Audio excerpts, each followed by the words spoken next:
우리가 그 천사론을 공부하게 되면은 우리 모든 사람에게 천사가 적어도 2명씩은 따라다닙니다. 그래서 한 천사는 우리를 보호해주는 천사고, 한 천사는 우리의 모든 행위를 하나님 앞에 리포트하는 천사입니다. 저는 이 강단에 설 적에 사람을 보지 아니하고, 야, 여기 천사가 2명씩 붙었으니까 이 수십 명의 천사가 와 있구나. 천사가 응원하는 그 설교를 해야 되겠다. 저는 그런 마음으로 이 강단에 섭니다. 자, 우리 성경에는 그 선택과 유기의 사상이 있습니다. 그러나 그 하나님의 특별한 선택을 일반화시키면 안 됩니다. 너무나 많은 사람들이 하나님의 특별한 선택을 다 일반화시키는 데 문제가 있는 것이죠. 하나님이 특별히 선택한 사람들이 있잖아요. 예레미야는 하나님 말씀하시기를 내가 너를 태중에 짓기 전에 내가 너를 이미 알았다 그랬습니다. 하나님이 특별히 선택한 사람이죠. 또 사람이 회개하지 아니하고 죄를 계속 지으면은 하나님이 버리는 그런 유기하는 사람도 있다고 그랬습니다. 그러나 하나님이 너는 선택해서 천국 가고 너는 유기해서 지옥 간다. 그런 논리는 없습니다. 여러분이 예수 믿는 것은 하나님이 태어나기도 전에 예수 믿기로 나는 선택받은 사람이다.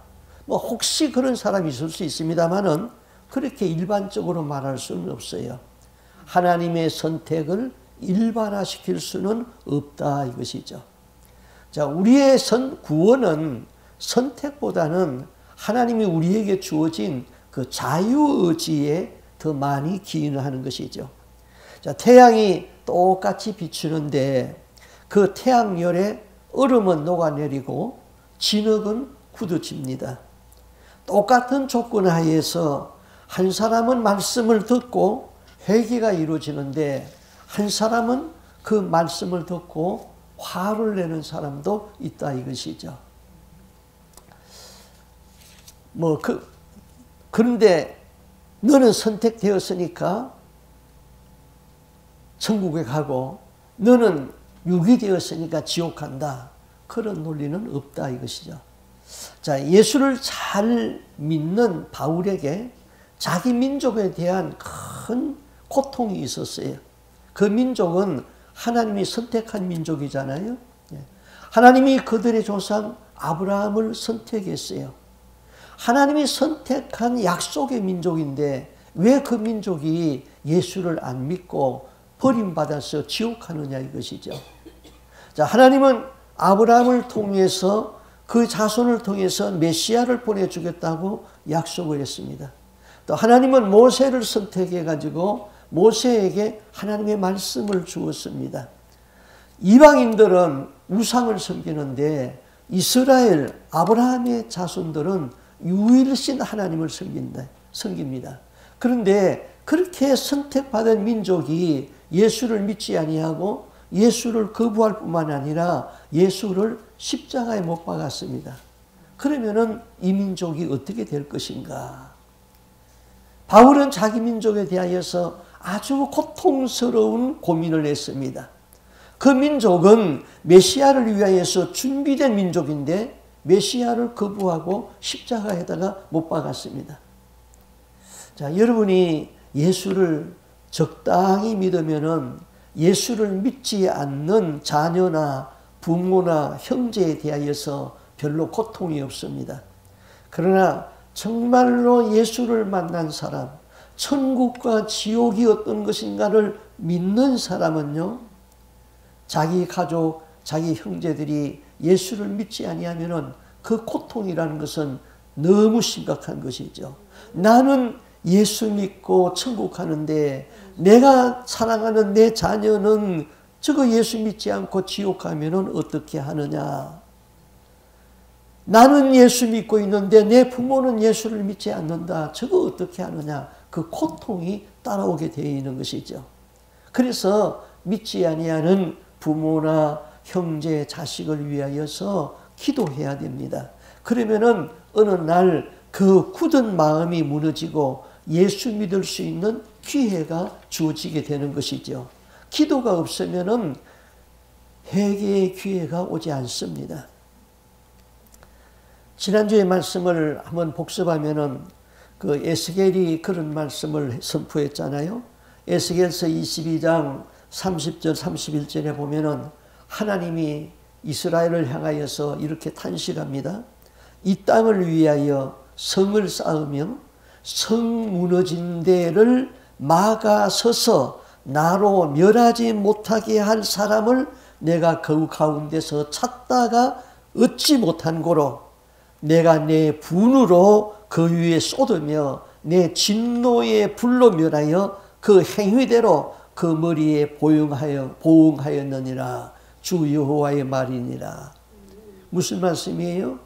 이스라엘 백성이 바벨론에 망했잖아요.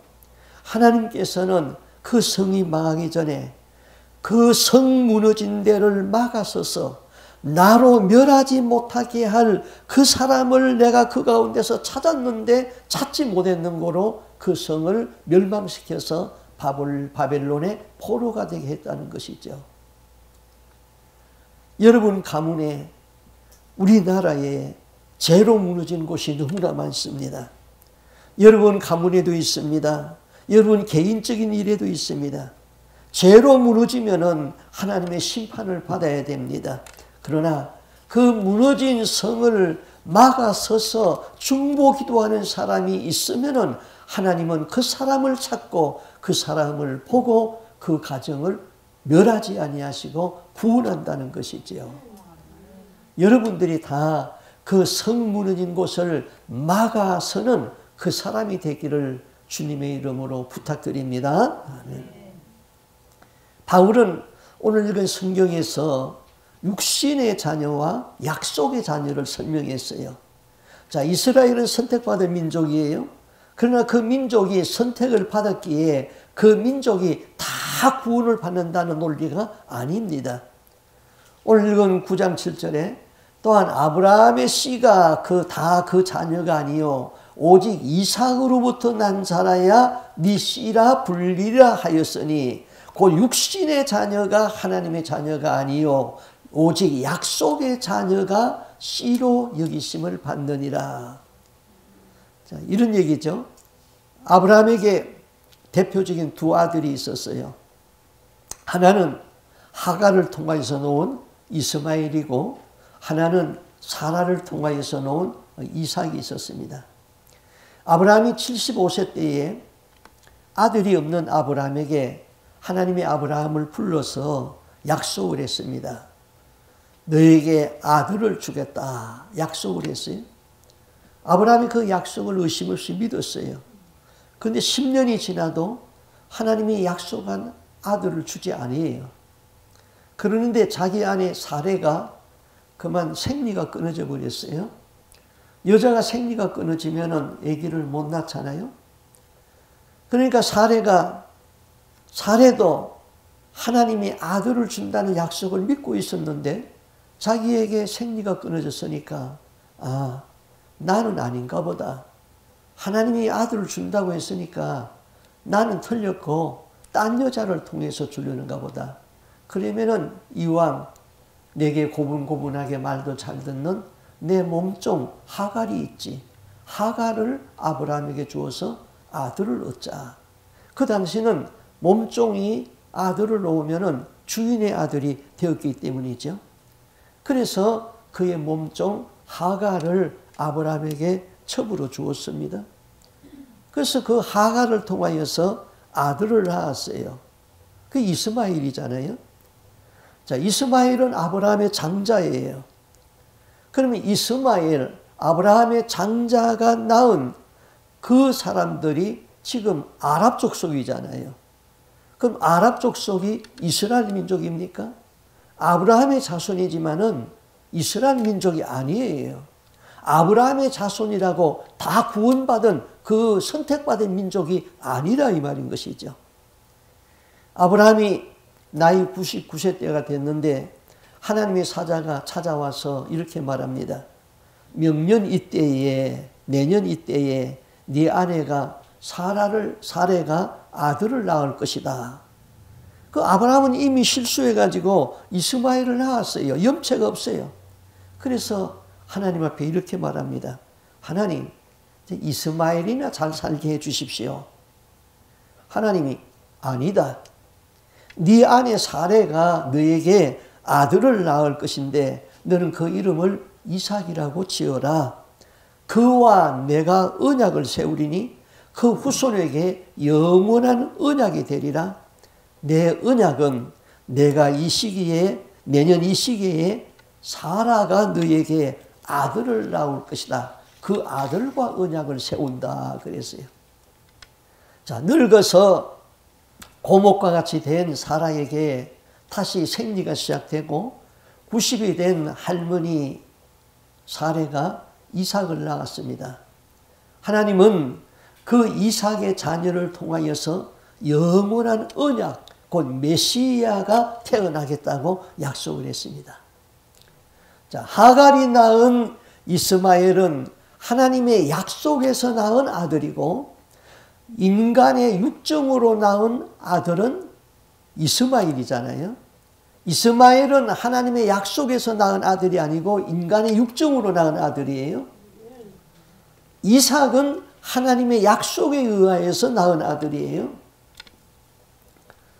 이 문제에 대해서 어떤 사람들은 이렇게 의의를 제기하는 사람도 있어요.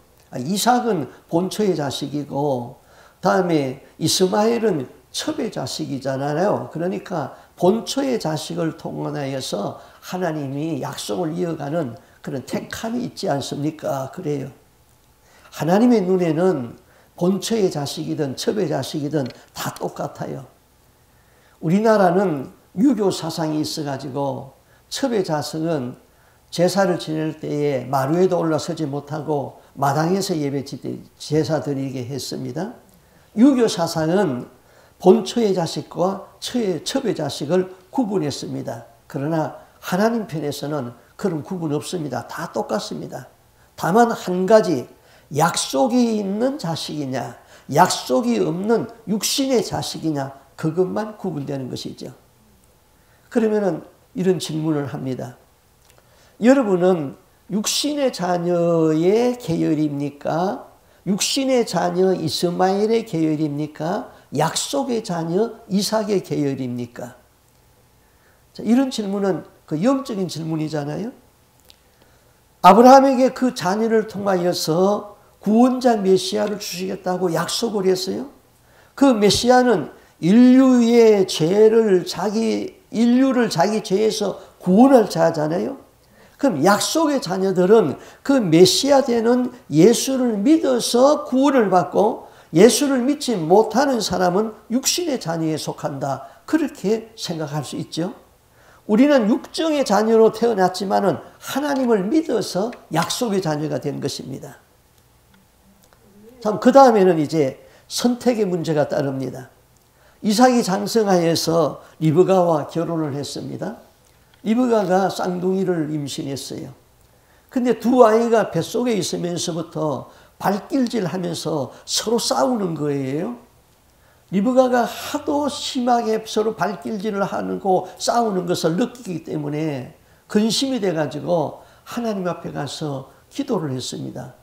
그럴 때는 하나님이 이렇게 응답을 했어요. 여호와께서 그에게 이르시되 두 국민이 네 태중에 있구나. 두 민족이 네 복중에서부터 나누어지니라. 큰 자가 어린 자를 섬길 것이니라. 그렇게 말했어요.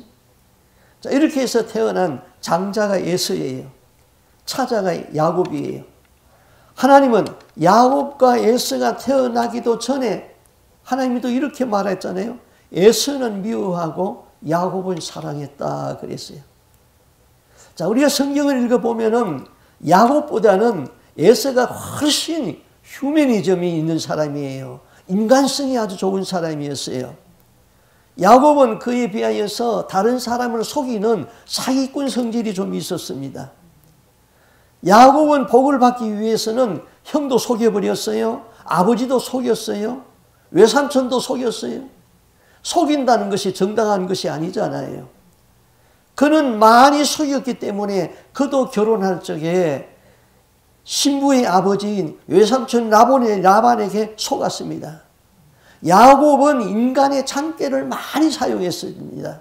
그러다가는 하나님 앞에 깨지잖아요. 어디서 깨집니까? 야복강 나루터에서 기도하다가 하나님이 그냥 그의 골반을 때려가지고는 다이병신을 만들어 버렸잖아요. 그렇게 야곱은 하나님 앞에 얻어맞았어요. 그런데 하나님은 그 야곱에게 복을 주어서 메시아가 야곱의 계통을 통하여서 온다는 것입니다. 내가 에서는 미워했고 야곱을 사랑했다. 자, 하나님은 왜 우리를 택하여서 예수 믿게 했습니까? 여러분이나 저나 하나님의 자녀가 되어서 영생을 얻고 천국 갈 수 있는 자격이 있는 사람들입니까? 우리는 야곱과 같은 사람이에요. 저나 여러분은 복을 받을 만한 자격이 전혀 없는 사람입니다. 오늘도 여러분은 지성과 윤리와 도덕으로 위장을 하고 또 얼굴은 뭘 발라가지고 변장을 해가지고 여기 나와 앉아 있어서 신사숙녀 같지만은 사실은 본질을 보면은요, 절대로 거룩한 천국에 들어갈 수 있는 사람들이 아니란 말입니다. 본질상은 무자격함에도 불구하고 다만 하나님의 은혜로 예수 믿게 되었고 영생을 소유하였습니다. 이 은혜는 전적으로 하나님의 주권이었어요. 그래서 로마서 9장 11절에 이렇게 말해요. 그 자식들이 아직 나지도 아니하고 무슨 선이나 악을 행하지 아니한 때에 택하심을 따라 되는 하나님의 뜻이 행위로 말미암지 않고 오직 부르시는 이로 말미암아 서게 하려 함이라. 하나님의 뜻이 행위로 말미암지 않고 오직 부르시는 이로 말미암았다. 자, 하나님이 누구는 선택해서 예수 믿어 천국 가게 하고 누구는 선택함을 받지 못하여서 예수 믿지 못하고 지옥 가게 하고 그런 불합리한 일이 어디 있습니까? 야곱이 에서가 태어나기도 전에 하나님이 내가 야곱을 사랑했고 에서도 미워했다. 그런 편애적인 그런 게 어디 공정합니까 그게? 우리는 이렇게 봐야 됩니다. 하나님은 야곱도 알고 에서도 잘 알았다. 야곱이라는 사람은 어떻습니까?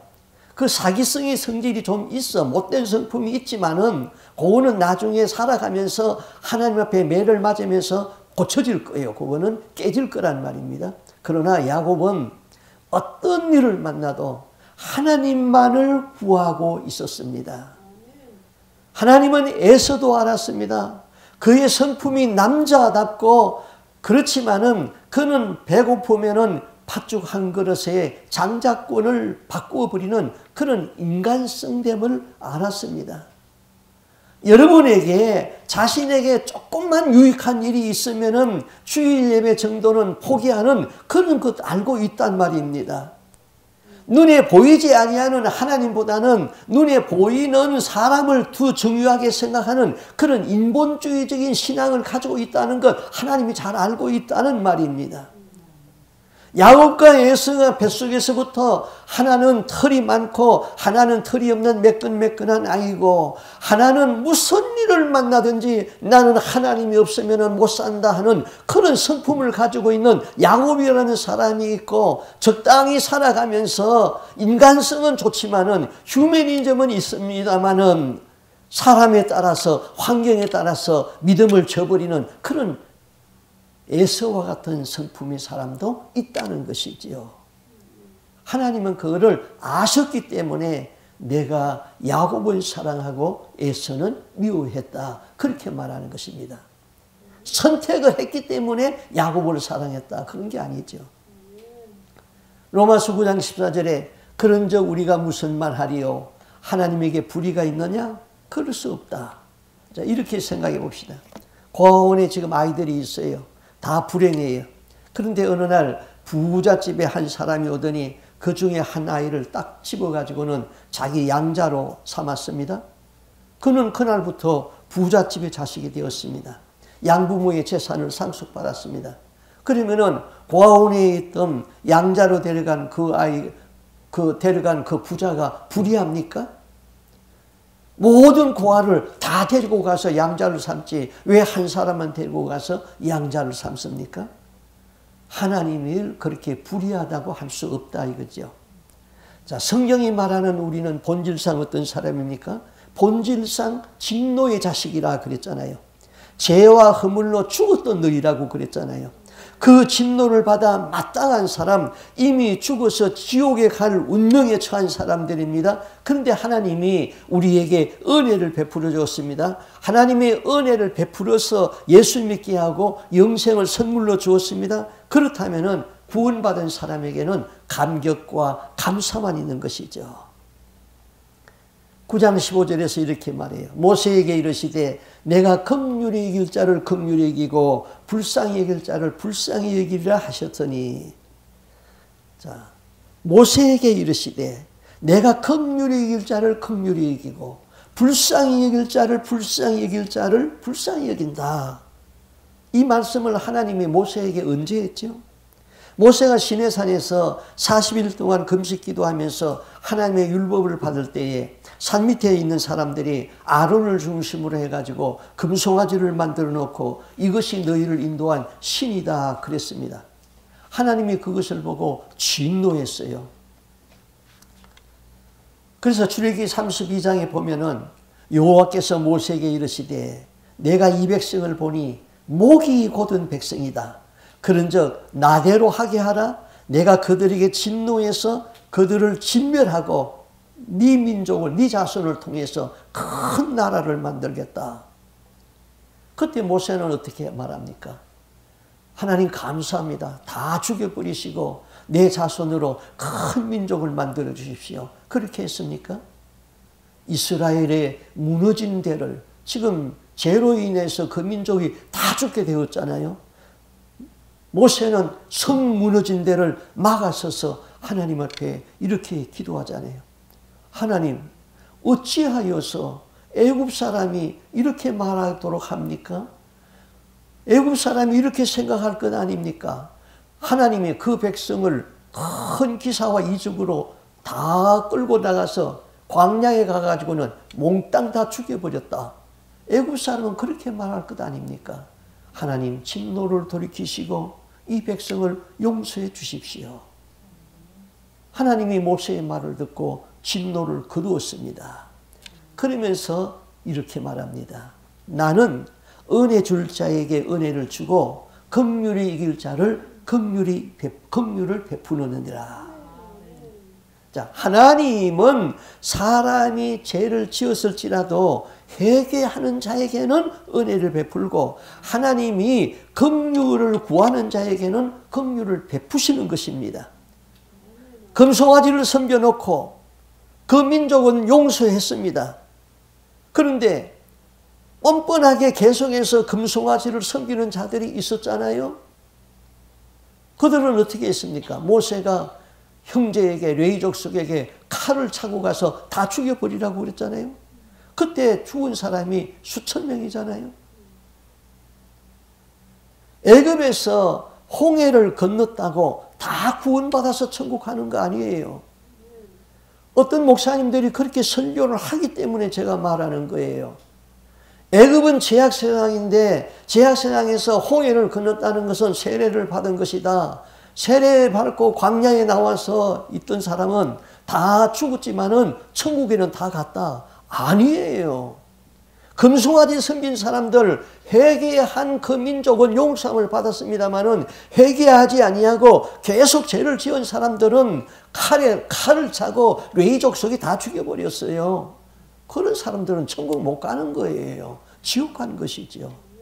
그래서 회개하는 자에게는 긍휼을 베풀고 회개하지 아니하는 자에게는 망하는 것이죠. 나는 은혜 베풀 자에게 은혜를 베풀고 긍휼을 이길 자에게는 긍휼을 이기신다는 것이죠. 하나님의 성품 중에는 정의와 사랑이 공평을 이루고 있습니다. 만약에 하나님이 정의대로 여러분을 대하였다면 여러분은 하나님의 정의 앞에서 살아남을 자가 한 사람도 없습니다. 우리는 가끔 이웃에게 너무 쉽게 정의를 주장할 때가 있습니다. 하나님의 정의 앞에서는 내가 먼저 죽어야 됩니다. 하나님의 정의 앞에서는 여러분이 먼저 죽어야 됩니다. 남을 비판하고 남을 정죄하는 그 사람이 하나님의 정의 앞에서 먼저 죽어야 되는 것이죠. 사랑이 없는 정의는 죽음뿐인 것입니다. 우리는 하나님의 정의 앞에서 살아남을 자가 없어요. 그런데 하나님의 정의가 어디에 나타났죠? 십자가에 나타났습니다. 예수가 우리 대신 저주를 받은 것은 하나님의 정의 앞에서 십자가에서 죽은 것이죠. 그러나 동시에 하나님은 사랑이었습니다. 하나님은 십자가에 못 박는 그 아들을 못 박는 그 하나님의 정의와 동시에 우리를 사랑하는 하나님의 사랑이 그 십자가에 나타났습니다. 하나님이 나를 사랑하고 나의 죄값을 대신해서 예수를 그 십자가에 못 박은 것이지요. 하나님의 긍휼로 말미암아 우리를 불쌍히 여기시고 우리가 구원을 받았습니다.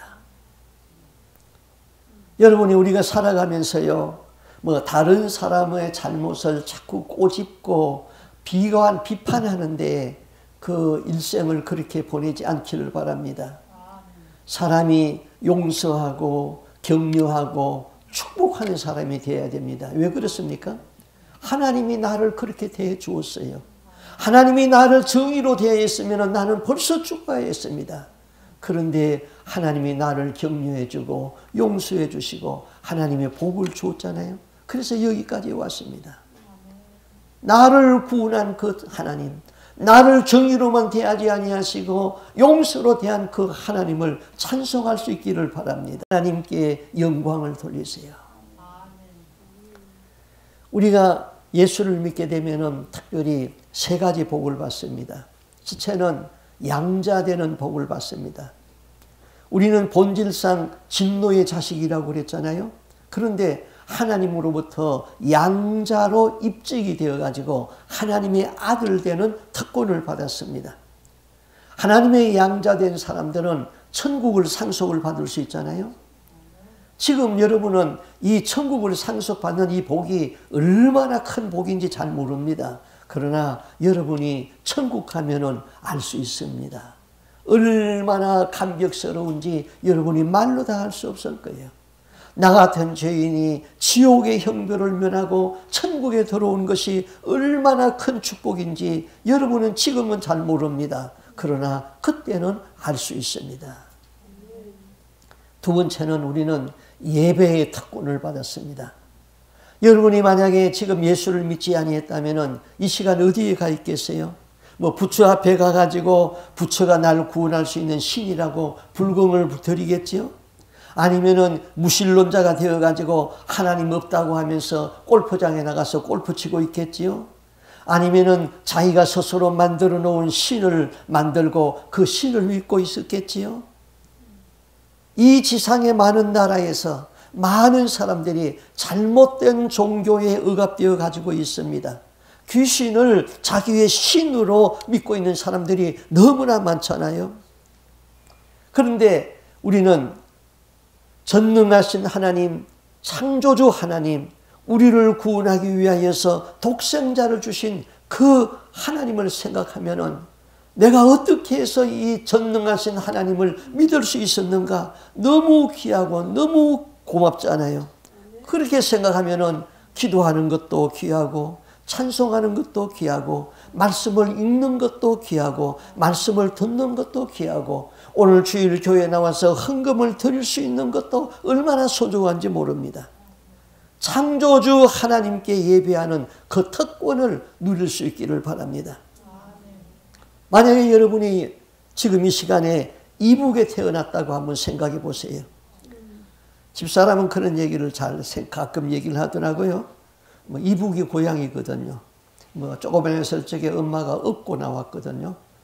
고향에 이북에 다 친척이 있으니까 내가 지금 이북에서 살고 있다면 그 현실이 어떻겠어요? 하나님 못 믿을 거 아니에요?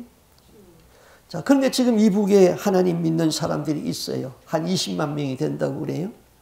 근데 예수는 믿지만은 마음껏 부르짖어 기도할 수가 없는, 기도할 수 있는 자유가 없어요.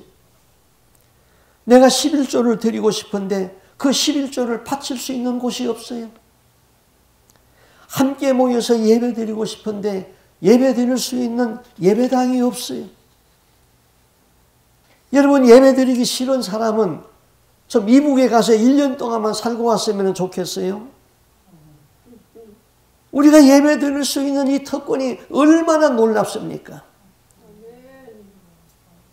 하나님이 우리가 신령과 진정으로 너무 구속의 은총을 감사해서 예배를 드리면 항상 웃는 얼굴로 돌아보시지요. 바른 예배를 드리면 어떻게 됩니까? 하나님이 받으시는 예배를 드릴 수만 있다면 그 예배 드리는 데에 하늘의 집이, 나의 집이 계속 올라가는 겁니다. 그런데 너무나 많은 사람들이 예배당에 와서 예배는 드리지만은 하나님이 받으시는 그런 예배를 못 드리고 있잖아요. 그저 형식적인 예배를 드리고 있는 것이. 유다 백성도 그랬습니다. 그들은 하나님께 예배를 소홀히 하고 우상을 섬겼습니다. 하나님도 섬기면서 우상도 섬겼습니다. 그래서 결국은 그들은 바벨론의 포로로 끌려갔습니다. 포로된 그 땅에서 그 땅에 사는 사람들이 와가지고 너희 하나님을 찬양하라 하면서 수금을 키라고 그럽니다. 하나님을 찬양하던 그 수금으로 이방신 앞에서 찬양을 드릴 수가 있습니까? 너무나 괴로워서 그 수금을 버드나무에 걸어놓고 울었다고 그랬습니다. 여러분, 예배할 수 있다는 이 특권이 부여졌을 적에 예수를 제발 좀 잘 믿으시기를 바랍니다. 예. 일제강점시대 때에 일본 경찰들은 일본 사당의 우상에 절하지 않는 사람들을 잡아서 감옥에다 가두었습니다. 그 감옥 안에는 성경도 없고 찬송도 없었습니다.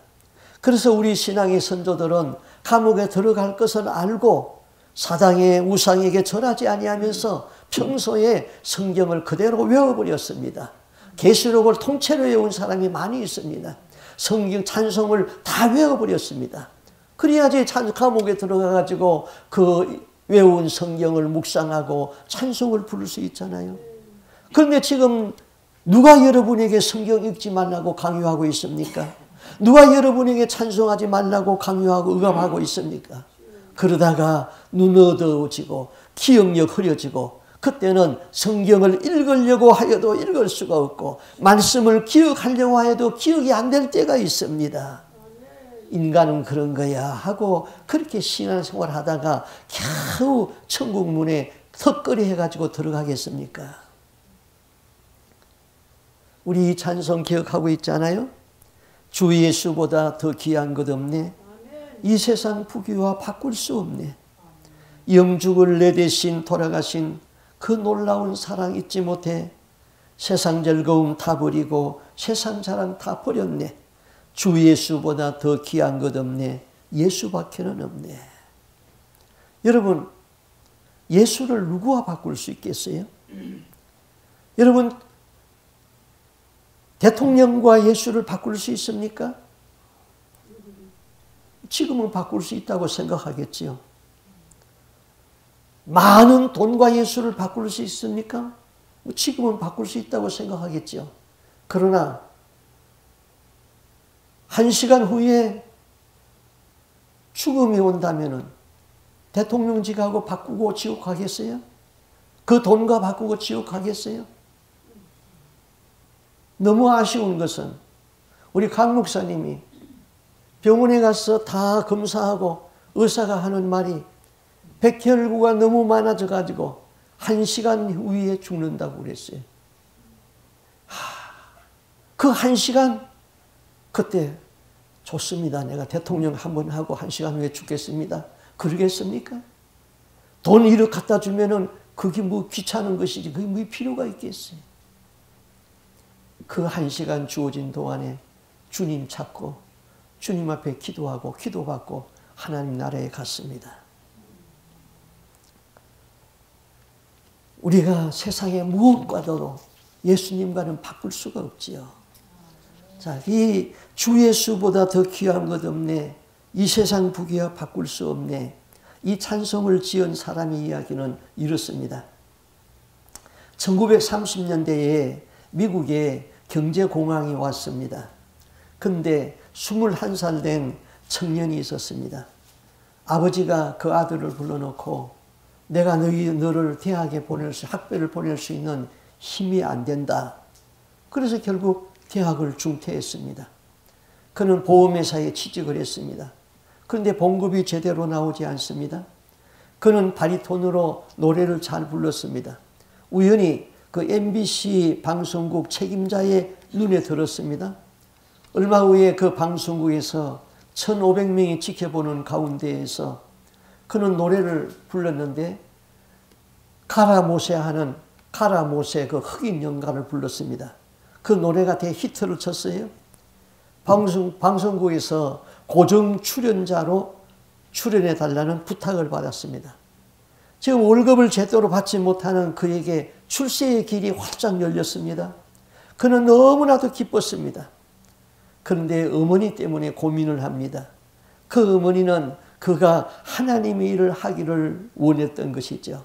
그 아들이 하나님의 일을 하기 위하여서 10년 동안을 기도하고 있었습니다.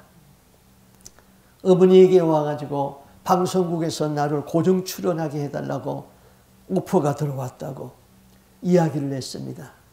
그 어머니가 그 이야기를 듣고는 자기가 평소에 썼던 메모지 한 장을 아들에게 건너주었습니다. 그 메모지가 바로 이 찬양시였습니다. 아들은 그것을 읽고 거기에서 신선한 충격을 받습니다. 그래서 바로 피아노 앞에 가가지고는 곡을 치면서 주 예수보다 더 귀한 것 없네. 그걸 가사를 곡을 붙였습니다. 그 후로 그는 방송국에 가가지고 사양을 했습니다. 나한테 귀한 직업을 오퍼해 준 것은 고마운데 사양하겠습니다. 그리고 그는 찬송 사역자로 나갑니다. 그 형제가 세호 형제였죠.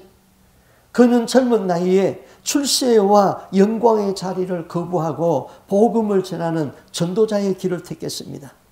그가 이 찬송을 부르면은 수많은 찬 사람들이 눈물을 흘리면서 하나님 앞으로 돌아왔습니다. 그가 빌리그람 전도 때 집회 때마다 나가서 이 찬송을 불렀습니다. 빌리그람 목사와 한 팀이 되어가지고 찬송 사역자로서 그는 일했습니다. 여러분, 우리가 찬양하며 예배드리는 이 예배의 특권을 우리가 누릴 수 있기를 바랍니다. 그 다음 예배의 특권은 예수 믿는 자에게는 하나님의 약속의 말씀이 있습니다. 하나님은 우리에게 하나님의 말씀을 주었잖아요. 우리는 이 말씀을 지키면 복을 받는다는 그 약속의 말씀을 받았습니다. 그 약속 안에는 기도하면 응답해 주겠다는 그 약속의 말씀이 있습니다. 그 말씀 안에는 내가 세상 끝날까지 너와 함께 하겠다는 약속이 있습니다. 그 약속의 말씀 안에는 네가 나를 신실히 믿고 따르면 천국을 기업으로 주겠다고 약속의 말씀이 있습니다. 이것이 얼마나 큰 축복입니까? 하나님은 긍휼히 여길 자를 긍휼히 여기시고 은혜 베풀 자에게 은혜를 베푸시는 하나님입니다. 여러분은 하나님의 은혜 아래서 긍휼을 입었습니다. 약속의 자녀가 되었습니다. 천국을 상속받았습니다. 무익한 나를 불러서 예수 믿을 수 있는 이 은혜를 주신 하나님께 우리는 감사해야 됩니다. 자격이 없는 나를 하나님이 택하여서 예수 믿게 하고 예수 믿는 복을 받게 하고 천국 백성을 삼은 그 하나님을 위하여서 할 일을 다 하고 난 다음에 내가 할 말은 무엇입니까? 나는 무익한 종입니다. 내가 그저 하여야 할 일을 한 것뿐입니다. 이 말밖에 할 것이 없습니다. 내가 구원받은 것이 내가 잘나서 구원받은 것이 아닙니다. 하나님이 나에게 긍휼과 은혜를 베품이 너무나도 놀랐기 때문인 것이죠. 나는 무익한 종입니다. 그저 내가 해야 할 일을 한 것뿐입니다. 여러분에게 주어진 예배의 특권을 누리시고 하나님의 입에서 나오는 약속의 말씀을 믿고 행하여서 그 약속의 복을 누릴 수 있는 저와 여러분의 삶이 될 수 있기를 주님의 이름으로 부탁드립니다. 아멘. 기도드립니다. 우리 하나님 아버지, 우리에게는 참 너무나도 못된 성품들이 너무나 많습니다. 그러나 이것은 우리가 살아가면서 예수님의 말씀을 통하여서 때로는 징계를 받으면서 훈련을 받으면서 고쳐질 줄로 믿습니다. 우리에게 야곱이 가져왔던 하나님을 찾는 그 성품을 주옵소서. 어떤 일을 만나도 나는 주님 없으면 못 삽니다 하고 주님만 붙들었던 그 야곱의 성품을 우리가 갖게 하여 주시옵소서. 에스가 비록 인간성이 좋고 휴메즘이 있고 성품 좋은 사람인 것 같지만은 그는 기회가 되고 세상에 어떤 환락이 오고 어떤 일들이 있으면은 서슴없이 예수님과 바꾸어버리는 그런 성품의 사람이 아니고 살아도 예수, 죽어도 예수, 사나 죽으나 예수에 사는 저희들의 삶이 되기를 간절히 소원합니다. 하나님 아버지, 우리에게 예배의 특권 주신 것을 감사합니다. 신령과 진정으로 예배 드리고 하나님이 받으시는 예배를 드리면은 하나님의 영광을 받으시고 이 예배를 통하여서 하늘에 있는 기업이 날마다 커져나가는 것도 우리가 믿습니다.